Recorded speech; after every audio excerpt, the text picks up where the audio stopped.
pessoal. Bom, vamos falar hoje do culto do Evangelho no lar. Seja talvez a prática mais importante religiosa intrafamiliar, né? Aquela prática religiosa que nós fazemos com os nossos entes na nossa casa.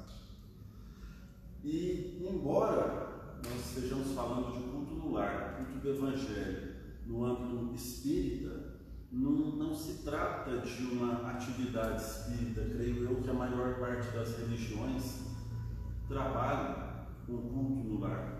Não necessariamente com os nossos livros, né? Cada qual com a sua literatura, com seus dogmas, com as suas regras específicas, mas é uma prática tão antiga quanto a própria criação das religiões. Existem, inclusive, relatos históricos de práticas de cultos, né? De cultos familiares, de família reunida em torno de um assunto específico, que seria Deus, ou a prática do amor, né? Nós trabalhamos muito com a ideia da caridade. Há mais ou menos uns 15 séculos antes de Cristo, o próprio judaísmo, né, que foi a primeira religião monoteísta, acredito que tenha sido os primeiros relatos de culto do Evangelho no lar, né? Cristo se reunia com os seus, né, com os discípulos, para fazer práticas tais semelhantes àquilo que a gente chama de culto do Evangelho no lar. Então, na verdade, o culto do Evangelho no lar, ela é uma prática extremamente importante, né? E talvez a mais simples de todas de se fazer, com vistas à melhoria do ambiente familiar em si. E aí a gente pode trabalhar com um monte de exemplos, né? Um exemplo prático, a prática da oração, porque a prerrogativa do culto do Evangelho, a prerrogativa de você se reunir com os seus em sua casa para trabalhar, né, assuntos relacionados a Deus. E aí, quando eu falo dessa forma, estou tratando de uma maneira bem ecumênica, para não focar só na questão espírita, em que cada um se reúne à sua maneira, com livros específicos, né, da sua prática religiosa, no nosso caso espírita, o Evangelho, livro dos Espíritos, talvez um livro de mensagens, né, onde o foco principal é a prece, é buscar, né, aquela ideia do religar-se a Deus, né, através da prece. A prece, isso que nós vamos falar aqui, a prece, ela já até pela neurociência, estudo através da neurociência, a prece fala principalmente de mudanças em que nós provocamos no nosso corpo material, em função dessa religação energética. Porque no final das contas, se eu pensar qual que é a diferença desse livro para essa garrafa e para a água que está dentro dela, é tudo energia. Tudo isso é energia. A prece, ela nada mais faz do que modificar a ação de certas energias em função de outras. Quando nós oramos, nós produzimos em nosso organismo certos hormônios que se relacionam ao prazer. Esses hormônios provocam em nós, individualmente, uma melhoria, inclusive na própria saúde. Fica muito fácil da gente perceber isso numa pessoa que é extremamente alegre, extremamente feliz, que até nos momentos de dificuldade ela consegue encontrar gratidão nas coisas. E aquela pessoa um pouco mais amargo, aquela pessoa, né, o famoso reclamão, né, que não consegue enxergar as coisas boas. Às vezes a gente provoca, fala de alguém iluminado, vamos pensar Chico Xavier, né, que é para nós um dos grandes mentores do planeta. que passou por aqui nos últimos tempos, e a gente fala, mas o Chico fez isso, mas ele tinha dificuldade de visão. Então, realmente, a gente vai encontrar pessoas que têm uma dificuldade enorme de encontrar coisas boas, mesmo amando só a bondade. E pessoas que visualizam essa problemática toda que a gente está passando em relação a essas morbidades relacionadas ao Covid e fala, é uma oportunidade de crescimento para nós. E a prece ela vai provocar exatamente isso. Ela vai pegar essas duas pessoas e vai tentar nivelá-las de forma que os seus organismos, através dessas produções hormonais, melhorem a saúde mental, deixem um pouco de lado as doenças relacionadas ao estresse, ou pelo menos atrasem ou retardem os seus potenciais. E tudo isso está relacionado a uma questão que eu falo muitas vezes nas palestras, que a gente chama de a mudança no nosso entorno, a mudança energética do nosso entorno, né? Que algumas literaturas dentro da seara espírita trabalham com o nome de psicosfera. Às vezes a gente chega em um lar extremamente carregado e as pessoas que moram naquele recinto, naquele lar, começam, e aí não vamos falar só de espiritismo, qualquer que seja a religião daquelas pessoas, começam a trabalhar com culto no lar, começam a fazer as práticas religiosas dentro desse ambiente, e por elas mudarem as suas faixas vibratórias, né, elas começam a mudar o ambiente em si. Porque o ambiente, ele nada mais é que uma matéria física densa, sem vida. Tem energia, mas não vida. Principalmente racional, como a que a gente conhece. Então, o que existe ali é o que nosso pensamento provoca ali. Se nós pensamos coisas boas, a energia que ficará ali é boa. Se nós pensamos coisas ruins, a energia que vai ficar ali é uma energia mais densa, uma energia ruim. É fácil da gente perceber essa diferença de energia em diferentes ambientes. Se você entra em uma igreja, em um templo, seja o que for, você se sente mais leve. Ao passo que se você entra em uma penitenciária, parece que jogou um saco de alguma coisa em cima de você, porque a energia daquele local não é boa. As formas energéticas e a vampirização naquele local não é boa. Muitas das vezes a energia ruim ela começa a se autoalimentar. Às vezes a gente acredita até que são espíritos obsessores que estão ali fazendo aquilo. Muitas das vezes não, muitas das vezes somos nós mesmos que estamos nos obsediando ali naquele momento. Mas é mais fácil para a gente jogar a culpa no espírito obsessor. Muitas das vezes o espírito obsessor nem tem o trabalho de ir lá, porque nós já estamos fazendo o trabalho deles. Então é muito importante sabermos disso para a gente compreender o tamanho da responsabilidade da prática do Evangelho. Fazer o Evangelho no lar, embora um trabalho de muita responsabilidade, não tem segredo. Mas lá em casa eu sou espírita, minha esposa é evangélica, eu tenho um filho que é da Umbanda e meu outro filho, sei lá, é budista. E como é que eu vou fazer? Ótimo, faça. Escolha uma leitura que seja bom para todos. Mas a minha filha ela é muito categórica, tem que ser o livro dela. Tudo bem, porque no final vocês estarão reunidos para falar de um ser que é único, que é Deus. Deus é único, independente do nome que se dê a ele. As ideias dogmáticas que as religiões provocam em torno desse assunto é uma criação nossa do homem. Mas o amor, ele é um sentimento que já existia antes da existência das religiões.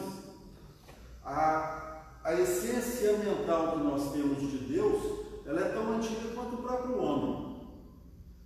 Então, independe de religião, para se reunir em família e falar de amor. Se reunir em família e falar de caridade. Agora, uma coisa extremamente importante que a gente não pode cometer no culto do Evangelho de forma alguma. É usar o espaço em que você está reunido com a sua família. Pensa nos dias de hoje, que é muito corrido.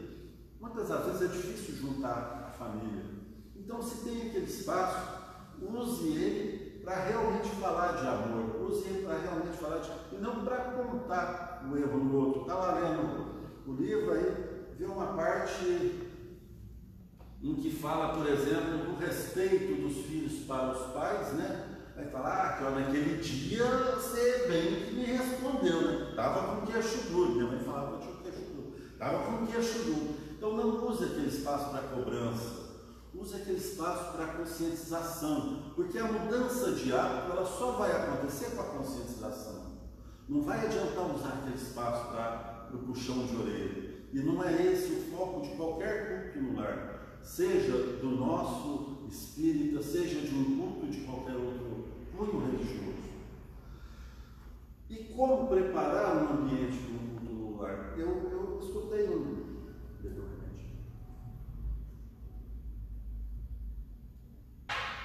uma pessoa falando uma vez,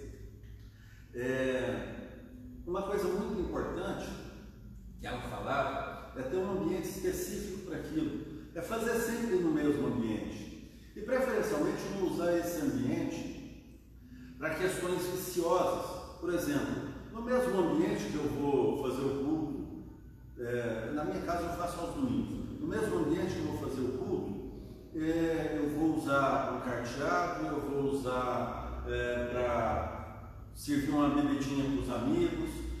Não que isso seja errado, mas que talvez haja envolvimentos de energias ali que não condizam exatamente com a proposta do culto no lar.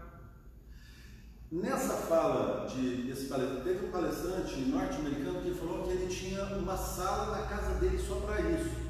No Brasil isso é um pouco mais complicado, porque as casas nos Estados Unidos, de uma maneira geral, são casas mais pomposas, mesmo aquelas mais simples são mais pomposas. No Brasil a gente tem casa de 3 cômodos, que é o caso desses kitnets que muita gente mora. Então para nós é um pouco mais complicado, mas não é tão complicado usar esses ambientes de forma menos viciosa. Não fica tão complicado. Deixa para fazer as festinhas em outros ambientes que não esses, né? Onde vai se realizar o culto. E quantos dias a gente vai usar o culto? Quantas vezes por semana eu tenho que fazer o culto? Aí eu vou contar uma história que aconteceu em um outro centro que eu trabalhei, que eu trabalho no Ciro. Eu recebi uma senhora lá uma vez e foi para uma aplicação de reiki. E ela me falou que estava tendo muito problema com o neto. E foi então que eu fiz a proposta a ela: você pratica culto no lar? Não sei o que é isso não. Aí a gente fez uma breve explanação, ela falou: mas eu estou vindo aqui no centro hoje, mas eu sou católico. Eu falei: não tem problema. Não tem problema nenhum. Faça o culto no lar, na casa da senhora, com uma Bíblia. Ela falou assim: então tá. Aí convide o seu neto. Mas meu neto não vai de jeito nenhum. Então, não tem problema, faça o culto no lar, chame sua filha. Não sei se ela vai vir.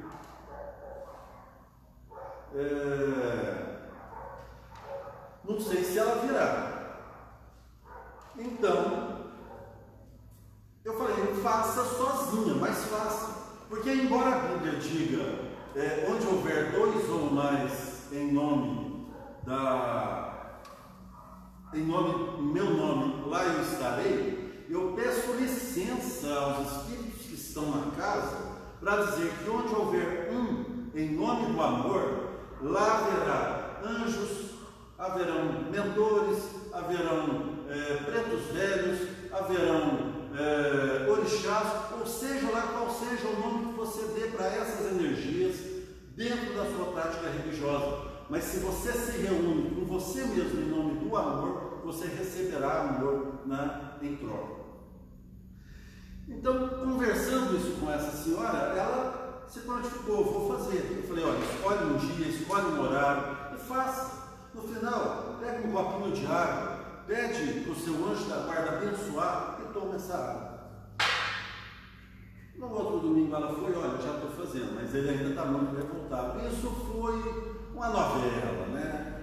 Hoje, esse jovem, graças a Deus, ele participa do nosso trabalho lá no centro. Não trabalhando, mas toda terça-feira que eu vejo ele lá, recebendo passe, poderia estar indo na igreja dela, lá na igreja, poderia estar em qualquer lugar, desde que seja em nome do amor. Então, pessoal, por que isso acontece? Exatamente por causa daquela questão que nós falamos lá no começo, é a alteração biológica que nós produzimos quando fazemos oração. Essa alteração biológica que fazemos conosco, nós mudamos o nosso entorno. A filha dela está participando dos cultos? A última notícia que eu tive é que não, mas algo já houve de mudança. O neto está, inclusive o neto cobra dela, porque nós que fazemos culto, eu faço culto todo domingo, 9 horas da noite. Tem dia que dá preguiça? Pessoal, eu sou ser humano, eu vou falar aqui, dá, tem dia que dá. E o pior não é isso, tem dia que você não está em casa, tem dia que você está na casa da mãe, tem dia que você saiu, volta mais cedo, você tem esse compromisso. Pensemos de uma outra forma. Se nós, que somos extremamente limitados em matéria de compromisso, principalmente numa domingueira à noite, qual que é o meu compromisso no domingo à noite? O culto do Evangelho no lar. Imagina os espíritos que, além da responsabilidade conosco, têm as responsabilidades lá. Aí chega no dia do Evangelho, eles comparecem na sua residência, às vezes com alguns acompanhantes, que depois a gente fala disso. Chega lá, cadê todo mundo? Não tem ninguém lá. Onde que eles foram? Estão lá no fundo do quintal, tomando um. É errado beber um? Não. Mas é errado não cumprir com os compromissos. E se houver um compromisso de natureza espiritual, aí é errado beber. Porque, imaginem, se vocês marquem um compromisso formal com alguém, você chega na casa desse alguém com esse compromisso formal, essa pessoa está bebendo. É um ambiente ruim. E aí, quando a gente está falando de energias, essas energias são viciosas e vão atrair para aquele local energias também viciosas.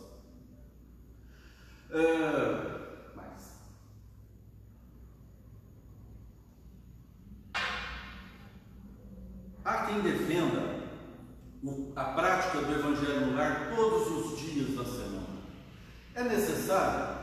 Não, talvez não. Mas se você percebe que o seu ambiente está tremendamente pesado, se você percebe que, vamos fazer assim, eu quero dar um choque, e depois eu vou alterando, tudo bem, faça. Mas faça com responsabilidade. Se você marcar todo dia tal horário, cumpra todo dia tal horário. Mas basta que se faça uma vez na semana, fazendo bem feito. Se reúne com a família, dê uma obrigação para cada um. Olha, eu vou ler o Evangelho, vou explicar. Você lê um livro de mensagem, você lê uma pergunta do Livro dos Espíritos. Não tem que ser longo, é melhor que não seja. Principalmente se tiver criança em casa, a criança não aguenta, o trem dá um comichão e ele quer correr, quer ficar doido. Então, se tiver criança, faça algo mais compacto. Se tiver criança, a criança ela é jovem, ela é aquele espírito ainda muito juvenil, só naquele corpo, porque aquele espírito, aquilo é milenar. Às vezes tem mais experiência que vocês, que eu. Então escolha uma literatura que seja também acessível a ela. Tem Evangelho segundo o Espiritismo para criança, tem livro dos Espíritos, tem livros de história espírita para criança. Pelo menos uma leitura que seja acessível à criança, porque de alguma forma ela vai absorver aquilo. E com o tempo ela vai começar a dar valor e principalmente ela vai compreender que existe algo além, algo acima. E isso é muito importante para a formação da criança, para a formação moral da criança. Reuniu-se para fazer um culto, sentou, lascou da sala, casa eu faço na sala. Sentou-se na sala, um pouco antes do Evangelho, coloca uma música mais calma, para o ambiente se acalmando. Não fica, no meu caso, assistindo o Fantástico, que é aquele troço sanguinário. Até faltar 3 minutos para começar, a gente vai ver Fantástico, porque a política está boa demais. Não, de preferência nem liga a televisão. Deixa só uma música mais calma, 1, 2 horas antes, para aquele ambiente ir pegando, né, as energias daquela música, as energias mais sutis daquela música. Um pouquinho de água, né, numa mesinha próxima, tampada, para não ter perigo de cair, né, algum bichinho com sede. Sentou-se lá, pessoal, dia de evangelho principalmente. Dia nenhum pode brigar, mas dia de evangelho, briga com a mulher. Se a mulher estiver um pouco mais estressada, deixa ela te contar por que ela tem razão. E absorve aquilo. Mas não criem esses ambientes que vibram contrariamente às questões relacionadas ao amor. Sentou-se para começar, faça uma oração de abertura. Peça licença aos benfeitores espirituais, aos espíritos, ao seu anjo da guarda. Peça licença, agradeça a presença deles ali naquele momento. Né? Peça orações a Cristo. Vibre amor. E aí, você pode fazer 2 coisas. Algumas pessoas seguem o Evangelho lição por lição. Outros pegam uma determinada lição e abrem a mesma. Faça uma leitura, não precisa ler um capítulo todo. Tem alguns capítulos que são extremamente curtos. Tem outros que são longos demais. Leia um trecho que você consiga compreender o que está ali. Se quiser, faça uma explanação daquilo. Preferencialmente, não existe uma regra para isso, mas preferencialmente quem leu faz a explanação só, mas ninguém explana a respeito daquilo. Por quê? Porque às vezes uma pessoa pode achar que a explicação dele não ficou muito legal, ou eu entendi de outra forma, e aí aquilo vai fazer uma síntese daquilo, o outro vai fazer uma antítese, e aí vai virar aquela discussão. Não, quem leu explica. Mas eu acho que eu entendi de outra forma. Beleza, guarda para você. Depois que acabar o culto, conversa a respeito. Eu entendi de um outro jeito. Às vezes, a forma que ele entendeu, para ele é a correta, mas aquilo vai criar conhecimento. Pegou o livro de mensagens? Leia o livro de mensagens. Mas eu gosto de fazer uma oração específica. Faça uma oração específica. A minha esposa ama fazer a oração do credo. Vamos fazer a oração do credo. Tem uma determinada hora lá que a gente faz a oração do credo. E lê o livro de mensagens. Vou ler o livro dos Espíritos. O livro dos Espíritos é interessante ler na sequência. E fazer o seguinte: leia na sequência. Vamos fazer quantas perguntas por culto? Não sei, decide. É a mesma coisa do Evangelho.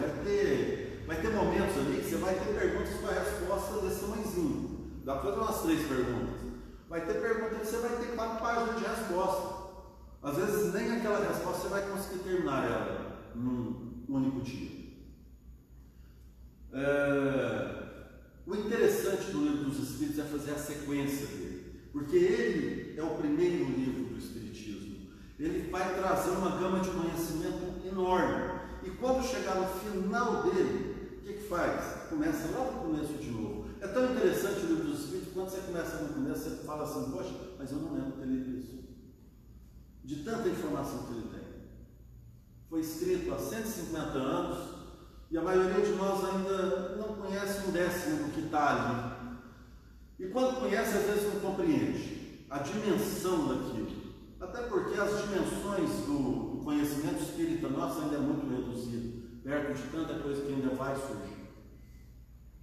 Mas muito importante manter essas linhas de pensamento, essas formas de ação, né? Quando houver crianças, atribuir de alguma forma que a criança também seja atingida por aquilo.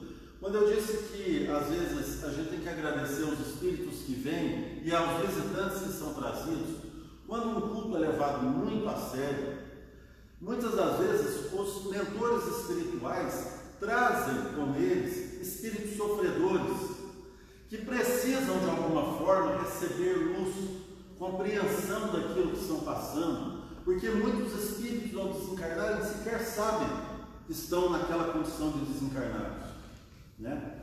Tem até uma história do Haroldo, que um espírito se manifestou em um centro e o orientador perguntou para ele, né, você acredita em vida após a morte? Ele, não acredito não. E o orientador falou, você tem boas razões para acreditar. Às vezes esses espíritos são trazidos até a nossa casa sem a condição específica mental de saberem que estão desencarnados. E aí começam a receber luz, conhecimento, para encontrar naquelas palavras o consolo, para ter condição de ascender ao plano espiritual, para receberem de fato a cura adequada para os seus males espirituais, para o mais rápido possível poder retornar para a Terra para trabalhar espiritualmente com a gente, voltar para atuar em igrejas, em centros, seja lá onde for, mas atuar com amor. Então é importante fazer as práticas do culto do Evangelho de forma séria. Não é simplesmente uma reunião de familiares em torno de uma mesa, né? Para só bater papo. Não, é uma reunião séria e rápida, 15 minutos, estourando 20, senão fica muito cansativo. É cansativo até para o espírito que está ali te acompanhando. Porque ele vai chegar ali, o que ele vai fazer? Ele vai abençoar o seu lar. Eles vão criar proteção na sua casa, para que outros espíritos indesejados não se aproximem. E eles vão emanar energia positiva para a vizinhança. Porque o lar abençoado, quando você pratica o culto, não é só o seu. Aquela energia, ela emana para a vizinhança. Quando você pratica o culto no lar, quando você faz oração, você cria uma psicosfera positiva não só na sua casa, mas em todo o entorno. Por isso é importante, né? É igual o remédio para emagrecer. Toma remédio para emagrecer e continua comendo que nem um leitão e vê se você emagrece. O culto no Evangelho é a mesma coisa. Se você pratica o culto, mas não faz mais nada além disso, e ainda briga com a esposa, chuta o filho, condena o cachorro, não vai adiantar nada aquela prática, porque a sua vibração não é aquela. É como se você toma aquele remedinho de homeopático, aquilo lá, a primeira vez não vai surtir um efeito positivo, mas a segunda, a terceira, e ao longo do tempo, você vai conseguir melhorar aquela ambientação. Mas isso depende principalmente da sua atuação. A prática do culto é isso. É um remedinho homeopático de energia positiva que você está plantando dentro da sua casa. E que com o passar do tempo, você vai conseguir de fato mudar aquela psicosfera em torno do seu lar. Você vai deixar de sofrer, de certa forma, por causa de qualquer coisa. Não porque os problemas deixarão de aparecer, mas porque você vai ter condição, clareza de pensamento, para entender o problema não como um problema, mas como uma oportunidade que você vai encontrar ali de se melhorar, de crescer. Quando aquele problema chegar até você, você vai falar, mas isso aqui não é tão grande assim. Se eu fizer assim, se eu fizer assado, se eu buscar ajuda aqui e ali, né? Você vai passar a entender a dor não com a cara da dor, a doença não com a cara da doença, mas com o consolo. A doença e a dor vai continuar existindo, os problemas vão continuar existindo, mas você vai ter energia para entender a necessidade daquilo, o porquê daquilo, como aquilo tende a te fazer crescer. E no final você vai entender que as bondades que lhe são aplicadas e que são aplicadas à sua família são para o seu crescimento, mas que aquelas dificuldades são ainda mais. Como diria o Divaldo, nós crescemos na guerra. Quando está tudo bem, a gente está ali só tendo um momento para respirar, para voltar a correr. Então, com relação ao culto, pessoal, especificamente, a prática do culto, eu acho que é a primeira prática que qualquer pessoa de qualquer religião deve fazer. Como se diz, a caridade tem que começar dentro da nossa casa. Não adianta nada, no caso, eu espírita, vir para um centro, correr atrás de cesta básica, correr atrás disso, daquilo, ajudar, aplicar passe, aplicar rede, mas se dentro da minha casa está uma bagunça, se na minha vida pessoal está uma bagunça. A caridade tem que começar dentro de mim, dentro da minha casa, com os meus familiares. Depois disso, a gente começa a expandir essa prática. Depois disso, a gente começa a perceber o que é tornar-se melhor. E muitas das vezes, esse tornar-se melhor, você acaba se enxergando muito menor que os outros. Mas você está se tornando melhor. Confuso.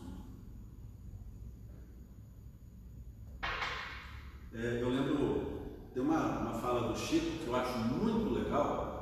Eu estou quase acabando. Tem uma fala do Chico que eu acho muito legal, que ele fala assim: se eu tivesse poder, se eu pudesse alguma coisa, eu diria aos outros amar ao próximo como a si mesmo. É algo mais ou menos assim. Chico, ele não era bobo. Chico, ele sabia que naquele momento ele era o espírito mais evoluído no orbe planetário, encarnado no orbe planetário. E ainda assim ele fala: se eu tivesse algum poder. Ele se compreendia como uma grandeza espiritual gigantesca, mas ele sabia que ele não tinha qualquer poder, que o poder não emanava dele. É isso que eu falo. Talvez, quando você começa a vibrar diferente, você começa a se compreender diferente. E quando você se compreende diferente, você sabe, o poder não emana de você. Você não tem poder algum. Nenhum. Quem fala assim, não sabe com quem está mexendo. Não tem poder nenhum. Mas é muito importante essas práticas. Então eu convido a cada um que estiver assistindo agora, que for assistir cada qual no seu tempo, que comece, se já não faz, que comece a fazer a prática do Evangelho no lar. Escolhe um dia da semana, um horário fixo. Vai ser, isso aqui não tem jeito de mudar. Eu já escolhi no domingo, no tal horário, que eu gosto muito de viajar, quando podia. Eu gosto mais. E no domingo à noite eu sempre estou em casa, porque na segunda de manhã eu tenho que trabalhar. Já aconteceu de eu faltar? Já aconteceu, infelizmente já. Mas que a questão da falta não se torne uma frequência e mais tarde um hábito. Você tem que entender que a falta, ela tem que ser algo raro, quase nunca. Se tiver que acontecer, no local em que você estiver, faça uma oração. Se lembre que naquele momento tem um culto, faz uma oração, pede desculpa para os irmãos espirituais, eles vão entender, eles vão compreender. Não pode virar frequência e mais tarde hábito. Já perdi essa semana, eu vou mudar de dia porque no domingo não está dando certo, eu vou para terça, senão eu vou passar para quarta. Aí não, aí é brincadeira. Aí daí a pouco não está indo mais espíritos como iam, porque nem eles sabem o dia que vai chegar lá e vai ter. Quando a gente trabalha numa empresa, vamos fazer uma reunião tal, e essa reunião começa a mudar de dia de horário, daqui a pouco não vai mais ninguém, porque eles ficam perdendo tempo indo, a mesma coisa. Vamos compreender essa prática com muita seriedade. Escolher o dia, escolher os livros que vai utilizar, reunir-se com a família. A família não quer, vai sozinho, mas vai. né? E começa a fazer, faz suas orações, pede pelos inimigos, pede pelos seus perseguidores, mas não é pedir por pedir, não, que meus inimigos possam me amar. Não. Peça com fé, vibre amor para eles, pense positivamente neles, pense em vocês se abraçando, né? Agora, se você perceber que o cara é tão inimigo que realmente é complicado, peça pelo seu anjo guardião, que vá até o anjo guardião dele e de alguma forma, né, esses mentores entrem em um acordo. Mas tem que ter paz, porque se você não aprender a ter paz agora com ele, mais tarde você vai ter que voltar aqui para aprender a ter paz.